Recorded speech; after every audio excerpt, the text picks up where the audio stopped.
Hello అండి. కథా ప్రేమికులందరికీ మీ లక్ష్మీ శ్రీనివాస్ నమస్సుమాంజలి. Lakshmi Srinivas the story teller కథా కాలక్షేపానికి అందరికీ స్వాగతం, సుస్వాగతం. ఈనాటి మన కథా కాలక్షేపంలో స్ఫూర్తి కందివనం గారు రాసిన కథాకావ్యం నాయన చెప్పిన అబద్ధం నా మాటల్లో. నేల దిక్కు తలకాయ ఆలాడేసి ఆలోచించుకుంటా చిన్నగా నడుస్తున్నాడు అంజి. రేపో మాపో తెగిపోయేటట్టున్న అంజి చెప్పు సడన్గా ఓ రాయి గుద్దుకుని తెగిపోయింది. దబాన ముందరికి పడేటోడు జరంత బ్యాలెన్స్ చేసుకొని చెప్పు దిక్కు చూసుకున్నాడు. సిరాగ్గా మొహం పెట్టి కాలు రాకుండా ఆడే పక్కనున్న ఓ యాప చెట్టు కింద పోయి ప్యాంటు గుండి ఊడిపోతే వాళ్ళ అమ్మమ్మ పెట్టిన 2 పిన్నీసులు కెలించి ఒకటి తీసి చెప్పుకు పెట్టిండు. తర్వాత దాన్ని కాలికి తొడుక్కొని 4 అడుగులు ముందరికి పోయి మళ్ళా పోవుద్దిగాక ఆగి వెనక్కొచ్చి ఈపుకున్న బ్యాగ్ తీసి చెట్టు కింద పెట్టి దాన్ని కూడా అక్కడే కూసున్నాడు. మట్టిలో పడున్న ఓ యాప పుల్లను తీసుకొని ఏం తోసినోళ్ళలాగా మట్టిలో ఏవో గీతలు గీస్తున్నాడు. అరే అంజీ, ఈడ కూసున్నవేంది, ఎరా స్కూల్కి పోవాలా అని కేకేసిండు అక్కడి నుంచే పోతున్న వెంకటేశు. దోస్తు గొంతు వినవడంగానే తల పైకెత్తి ముఖం మీద పడుతున్న ఎండకు గండ్లు చిన్నంగా చేసి చూసిండు అంజీ. స్కూల్కి రావా మళ్ళడిగిండు వెంకటేశు. నీవోరా, నేను వెనకాలే వస్తా అన్నాడు అంజీ. వెంకటేశు సరే అన్నట్లు చూసి మళ్ళా బడిబాట పట్టిండు. దోస్తు పోయినాక అంజి జేబులకెంచి తన చేతి వాచి బయటకు తీసి దాని వంకనే దీర్ఘంగా చూస్తూ ఉంటే చేదు గుళికల్లాంటి యాదులు కండ్ల ముంగట మెదిలాటేలాక తన కండ్లుల్లా నీళ్లు తిరిగినాయి. చేతుల కాగితాలు పట్టుకొని దబదబా నడుచుకుంటా వస్తున్న శ్రీశైలం సార్ని చూసి, సార్ వస్తున్నాడ్రా, పాండ్రి పాండ్రి లోపలికి అనుకుంటా పోరగాళ్ళంతా క్లాసు లోపలికి ఉరికి ఎవరి ప్లేస్లో వాళ్ళు కూర్చున్నారు. శ్రీశైలం సార్ క్లాస్ లోపలికి రాగానే, అరే జంగిల్ గాన్ లెక్క బయట తిరుక్కుంటా ఉండకపోతే క్లాస్లోనే ఉండొచ్చు కదరా, హెచ్ఎం సార్ చూసిండంటే మమ్ముల కోపమవుతాడు, ఆడపిల్లలు చూసిండ్రి బుద్ధిగా క్లాసులోనే ఉన్నారు అని మగ పోరగాళ్ళందరినీ కసిరిండు. ఆయనట్లా అనేటాలకు పిల్లలందరూ పకపక నవ్వుతుంటే, నవ్వండ్రి నవ్వండ్రి, ప్రోగ్రెస్ రిపోర్ట్ కార్డులు వచ్చినాయి, ఇప్పుడు మార్కులు చెప్తా కదా, అప్పుడు చెప్తా ఒక్కొక్కళ్ళ పని అన్నాడు. ఇక పిల్లలందరూ గుసగుసలు మొదలుపెట్టిండ్రు. శ్రీశైలం సార్ అటెండెన్స్ తీసుకొని ఒక్కొక్కరు ప్రోగ్రెస్ రిపోర్ట్ కార్డ్ తీసి మార్కులు చెప్తున్నాడు. ఈసారి వెంకటేష్ ఫస్ట్ వచ్చిండ్రా అని శ్రీశైలం సార్ చెప్పంగానే అందరూ చప్పట్లు కొట్టిండ్రు. తర్వాత మిగతా పిల్లలవి కూడా మార్కులు చెప్పి ప్రోగ్రెస్ కార్డులు ఇచ్చినాక ఆఖరున పిలిచిండు అంజి పేరు. సార్ తన పేరు పిలవంగానే బెదురుబెదురుగా లేచి నిలబడిండు అంజి. శ్రీశైలం సార్ అంజి బెంచ్ దగ్గరికి పోయి, ఒరేయ్ అంజిగా, ఈసారి నీవు కూడా ఫస్ట్ వచ్చినావు అన్నాడు. అంజితో సహా క్లాస్లో పిల్లలందరూ పరిశానయ్యిండ్రు. మన అంజిగాడు లాస్ట్ నుంచి ఫస్ట్ వచ్చిండ్రా అని బిగ్గరగా నవ్విండు శ్రీశైలం సార్. ఇక అది వినంగానే క్లాస్లో పోరగాళ్ళందరూ కూడా సారెంబడి బిగ్గరగా నవ్వబట్టిండ్రు. అంజికి అభిమానంతో ముఖం ముడుచుకొని పోయింది. ఇది మొదటిసారేమీ కాదు, అంజికి ఎప్పుడు క్లాసులో తక్కువ మార్కులే వస్తుంటాయి. ఈసారి ఏకంగా ఫెయిల్ అయ్యిండు. అందుకనే శ్రీశైలం సారు అట్లా వెటకారంగా అన్నాడు. అంతలోనే శ్రీశైలం సారు మళ్ళా కోపగండి ముఖం పెట్టి, నిన్ను తిట్టి తిట్టి నాకు యాసరకొస్తుంది కానీ నీవు మాత్రం చదువుతలేవు.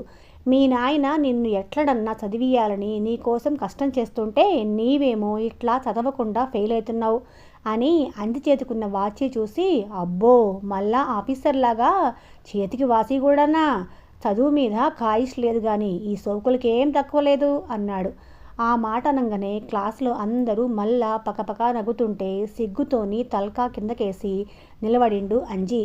ప్రోగ్రెస్ కార్డుల మీ నాయనతో సంతకం పెట్టించుకొని రేపు తీసుకురా అని కోపంగా అంజీకి ప్రోగ్రెస్ కార్డు ఇచ్చి బోర్డు కాడికి పోయిండు శ్రీశైలం సారు. మీ నాయనతోని సంతకం పెట్టించుకోనరా అనే వరకు ఇక అంజికి గుండె పగిలినంత పనైంది. ఏం చేయాలో అర్థం కాలే, ఏం తోస్తలేదు అంజికి.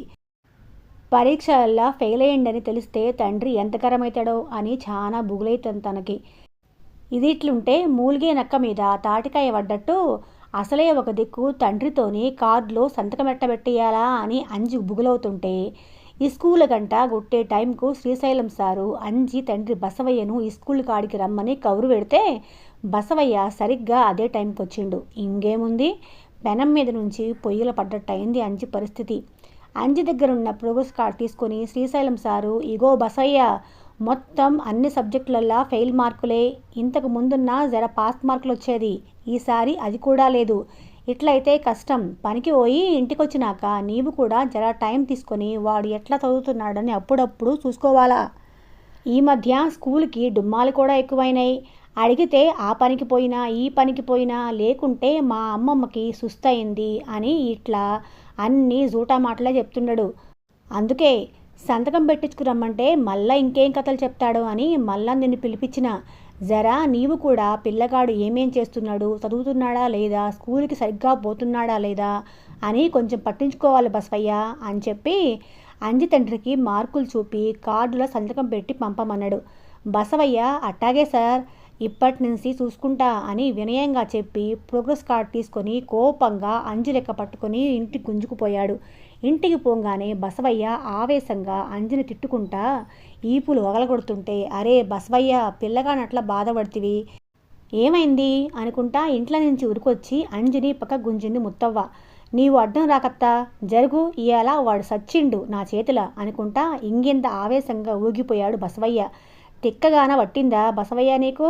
ఒక్కగానొక్క బిడ్డాయే, వాణ్ణి పట్టుకొని నా చేతులు సచ్చిండు అని అంటావా? జర ఆగు, అసలు ఏమైంది? అల్లుణ్ణి మందలిప్పుగా అన్నది ముత్తవ్వ. ఒక్కగానొక్క బిడ్డ కాబట్టే వాణ్ణి చదివి నీకే నేనంత కష్టపడుతున్నాను నీకు తెలవదా అత్త?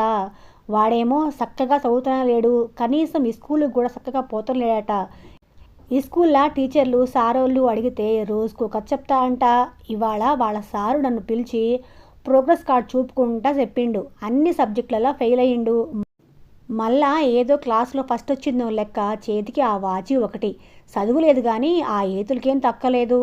అసలు ఈ స్కూల్కి పోకుండా ఆడు ఏడకి పోతున్నావురా అనుకుంటా మళ్ళా అంజీని కొట్టనీకే ముందుకొస్తుంటే ముత్తవ్వ అల్లుణ్ణి అడ్డుపడి, నీ ఉండు బసవయ్య, నేను మాట్లాడతా కదా వాంతోని, పసిబిడ్డను పట్టుకొని అట్లా కొడతా అని మీదకొస్తావేంది అని కసిరింది. బసవయ్య అసహనంగా ముఖం పక్కకు తిప్పుకున్నాడు. తండ్రి కొట్టిన దెబ్బలకు వెక్కి వెక్కి ఏడుస్తున్న మనవడిని దగ్గరకు తీసుకొని చెంపల మీద నుంచి ధార కట్టిన కన్నీళ్లను ఆమె బయట కొనతోనే తుడిచి, నాయనా అంజీ, ఎందుకు కొడక అట్లా చేస్తున్నావు? చదువుతలేవంట, ఈ స్కూల్కి కూడా సరిగ్గా పోతలేవంట, ఎందుకు? మీ నాయన నీ కోసం ఎంత కష్టపడుతున్నాడో నీకు ఎరికే కదా. ఇప్పుడు కూడా మీ నాయన నిన్ను కోపంతో కొట్టలేదు, నీవిట్లా చదువుకోను అంటే నీ భవిష్యత్తు ఏమవుతుందా అని బాధతోని కొట్టిండు. నిన్ను కొట్టిండు కానీ చూడు మీ నాయన ఎంత బాధపడుతున్నాడో అన్నది. అంజి ఏం మాట్లాడకుండా ఏడ్చుకుంటా అమ్మమ్మ ముఖం చూసుకుంటా నిలబడిండు. చూసినవా అత్త, నీవు నేను ఇంతగానం అడుగుతుంటే నోట్లో బెల్లం ముక్క పెట్టుకున్నట్లు నోరే తెరుస్తలేడు అన్నాడు బసవయ్య. అరే నేను అడుగుతున్నా కదా బసవయ్య, నీ ఊకో అని అల్లుడికి నచ్చచెప్పి మనవడి దిక్కు తిరిగి మనవడి గడ్డం పట్టుకొని, చెప్పు కొడక, ఎందుకు చదువుతలేవు? అమ్మమ్మకు కూడా చెప్పవా? చెప్పకుంటే ఇక నీకు నాకు మాటలే వద్దుపో లాలనగా అంది ముత్తవ్వ. అంజి నేల దిక్కు చూసి మళ్ళా ముత్తవ్వ దిక్కు చూసి షర్టుతోని ముక్కు తుడుచుకొని చిన్నగా, అది కాదు అమ్మమ్మ, నాయన ఆ మధ్య ఓ రోజు చేనుకాడికి పురుగుల మందు తీసుకుపోయిండు కదా, అందుకే అన్నాడు ఏడుపు గొంతుతోని. అంజి మాటలకు ఏం అర్థం కాక బసవయ్య ముత్తవ్వ తన దిక్కు అనుమానంగా చూసిండ్రు. దానికి నీవు ఈ స్కూల్కి పోకపోవటానికి ఏం సంబంధం అడిగింది ముత్తవ్వ. కొడుకు ఏం సమాధానం చెప్తాడా అని బసవయ్య కూడా ఆతృతగా చూస్తున్నాడు. అది అది పోయినేడాది అమ్మకు బాగా సుస్తయి మంచల పడ్డది కదా, అదే టైంలో తీరా పంట చేతికొచ్చే టైంకు వర్షాలు పడి మన పంట మొత్తం నాశనం అయింది. ఇక నాయనకు గుండె వగిలి ఏడుస్తుంటే అమ్మ దినాము అది చూడలేక ఆమె వల్ల నాయనకు ఇంకింత భారం కావద్దని ఆ దినం మనం ఎవ్వరూ ఇంట్లో లేనప్పుడు పురుగుల మందు తాగి నన్నిట్లా వదిలేసిపోయింది కదా. ఇక ఈసారేమో నకిలీ విత్తనాల వల్ల పెట్టిన పైసలన్నీ ఆగమైనాయి. మన చేను చూసుకొని ఓ రోజు నాయన మస్తు ఏడ్చిండు. అందుకే ఇక నాయన కూడా అమ్మ చేసినట్టే చేసి ఎక్కడ నన్ను దిక్కులేని వాళ్ళ లెక్క చేస్తాడో అని భయపడి అని ఆగిపోయిండు అంజి. భయపడి ఆదుర్దాగా అడిగిండు బసవయ్య. అంజి బెదురుగా తండ్రికెళ్ళి చూసి మళ్ళా ముత్తవ్వ వంక చూసి భయపడి రోజు ఈ స్కూల్కు పోయినట్టు పోయి, నాయన సేనుకాడికి పోయినాక నాయనకు తెలవకుండా నేను కూడా సేనుకాడికి పోయి రోజంతా ఆడనే ఉండి నాయనని చూసుకుంటా ఉంటుంటి. అప్పుడు నాయన అమ్మలాగా ఏమన్నా చేస్తే నేను ఆడనే ఉంటా కాబట్టి నాయన్ని ఆపచ్చు అని చెప్పి అరచేతులతోని కండ్లల్లా నుంచి వస్తున్న నీళ్లను తుడుచుకున్నాడు అంజి. అంజి మాటలు విని ముత్తవ్వకు బసవయ్యకు మనసంతా కసి విషమైంది. బసవయ్య కండ్లల్లా నీళ్లు పెళ్ళుబుగినాయి. ఎంబడే కొడుకును గుండెలకి అదుముకొని, ఇంత ఆలోచన చేసినవా? పెద్దోడివైపోయినవరా అంజిగా, తెలుసుకోలేకపోయినారా? అనవసరంగా నీ మీద చేసేసుకున్నా కొడక, నన్ను క్షమించు అన్నాడు. ముత్తవ్వ కూడా కండ్లల్లా నీళ్లు తిరిగినాయి. చూస్తివా అల్లుడు, అనవసరంగా వాని మీద చేయి చేసుకున్నావు. నా మనవడు బంగారం అని అపురూపంగా మెటుకులు విరిచింది.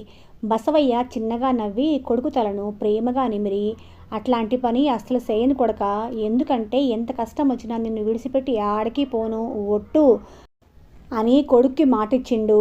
అది విన్నంబడే అంజి ముఖం పున్నమి నాటి చంద్రుడు లెక్క వెలిగిపోయింది. తండ్రిని గట్టిగా కావలించుకున్నాడు. తర్వాత బసవయ్య కొడుకు చేతిని తన చేతుల్లోకి తీసుకొని, అంజి, ఈ వాచి ఎక్కడదో నీకు యాదుందా అని అడిగిండు. అంజి ఉంది అన్నట్లు తలాడిచ్చి, ఓసారి మనోర్లా జాతరైనప్పుడు అమ్మ ఓ షాపులా ఈ వాచి చూసి పైసలు లేవంటే కూడా నీతోని కొట్లాడి మరీ ఇప్పించింది నాకు ఈ వాచి అని చెప్పిండు. ఎందుకు ఇప్పించిందో తెలుసా? ఇప్పించినాక నాతో ఏమందో తెలుసా కొడక? నా కొడుకు మంచిగా చదివి క్లాస్లో ఫస్ట్ వస్తే క్లాస్కు లీడర్ అవుతాడు. అప్పుడు నా కొడుకు అందరి పిల్లల్లా స్పెషల్గా కనపడాలి కదా. అందుకే నీ వద్దంటుంటే కూడా ఇంతగానం కొట్లాడి కొన్నావానికి వాసి అనుకుంటా మస్తు మురిసిపోయింది. మీ అమ్మ ఆ దినం దాన్ని చూసుకుంటా పెండ్లాన్ని యాది చేసుకుంటా చెప్పిండు బసవయ్య. నిజంగానా నాయనా? కండ్లల్లా అమాయకత్వం నింపుకొని ఆతృతగా అడిగాడు అంజి. అవ్వు కొడక, నిజం చెప్పిండు బసవయ్య. అంజి తన చేతుకున్న వాచి తీసి, అట్లయితే అమ్మ కోసమన్నా ఇప్పటి సంధి మంచిగా చదువుకుంటా, అమ్మ కోరిక తీర్చినాకనే మళ్ళా ఈ వాసి పెట్టుకుంటా అని చెప్పి ఆ వాచీని భద్రంగా పెట్టుకున్నాడు. ముత్తవ్వ అల్లుడు వంక అనుమానంగా చూసింది. బసవయ్య అత్తను చూసి సన్నగా నగిండు. ఆ నవ్వుకు అర్థం ముత్తవ్వకు అర్థమైంది. కొడుకుని మార్సనికే బసవయ్య చిన్న అబద్ధమాడిండు అని గ్రహించి ఆమె కూడా హాయిగా నగింది. ఇక తండ్రి చేను కోసం ప్రాణాలు తీసుకోను అని మాటిచ్చే వరకు అంజికి జర మనసు కుదుటపడింది. తాను కూడా తండ్రికిచ్చిన మాట ప్రకారం ఎట్లనన్నా తల్లి కోరిక తీర్చాలని ఇక అప్పటి సంధి రోజు మంచిగా స్కూల్కి పోయి ఈసారి పరీక్షలకు కష్టపడి చదివిండు. ఇవాళ ప్రోగ్రెస్ కార్డులు ఇస్తామన్నారు ఈ స్కూల్లో. తల్లి కోరిక నెరవేర్చగలుగుతానో లేదో అని చాలా టెన్షన్ అవుతుంది అంజికి. అందుకే తనకి స్కూల్కి పోవాలంటే భయంగా ఉంది. పైకి లేచి నిలబడి తన వాచీని తిరిగి ప్యాంటు జేబులా పెట్టుకొని చిన్నంగా నడుచుకుంటా స్కూల్కి పోయిండు అంజి. బెల్లు కొట్టంగానే ఎప్పట్లాగానే శ్రీశైలం సారు క్లాసులకు వచ్చిండు. ప్రోగ్రెస్ కార్డులు తీసి ఈసారి ఫస్ట్ ర్యాంక్ అంజికి వచ్చింది అన్నాడు చిన్నగా నమ్మకం కుదిరినోళ్ళగా. మళ్ళా అంజి ప్రోగ్రెస్ కార్డునే చూసుకుంటా ఎప్పట్లాగానే సార్ జోక్ చేస్తున్నాడేమో అని క్లాస్లో పిల్లలంతా నవ్వడం షురూ చేసిండ్రు. అప్పుడు శ్రీశైలం సారు, ఈసారి నిజంగానే ఫస్ట్ వచ్చిండ్రా మన అంజిగాడు, పిల్లలందరినీ ఓసారి కలయి చూసి అన్నాడు. క్లాస్లో అందరూ ఒక్కసారిగా హతాశులైండ్రు. దోస్తుకు నిజంగానే ఫస్ట్ ర్యాంక్ వచ్చిందని వెంకటేశు మస్తు ఖుషయిండు. అంజి ఇక మస్తు సంతోషంగా నవ్వుకుంటా లేచి నిలబడిండు. శ్రీశైలం సారు అంజి దగ్గరకు వచ్చి, అట్లెట్లొస్తేవిరా ఫస్ట్ ర్యాంకు అనుకుంటా అంజి భుజం తట్టి నగిండు. అంజి కూడా నవ్వుకుంటా ప్రోగ్రెస్ కార్డు తీసుకున్నాడు. తర్వాత జేబులకేంచి తన వాచీ తీసి కీ తిప్పి టైం కరెక్ట్గా సెట్ చేసి చేతికి పెట్టుకున్నాడు.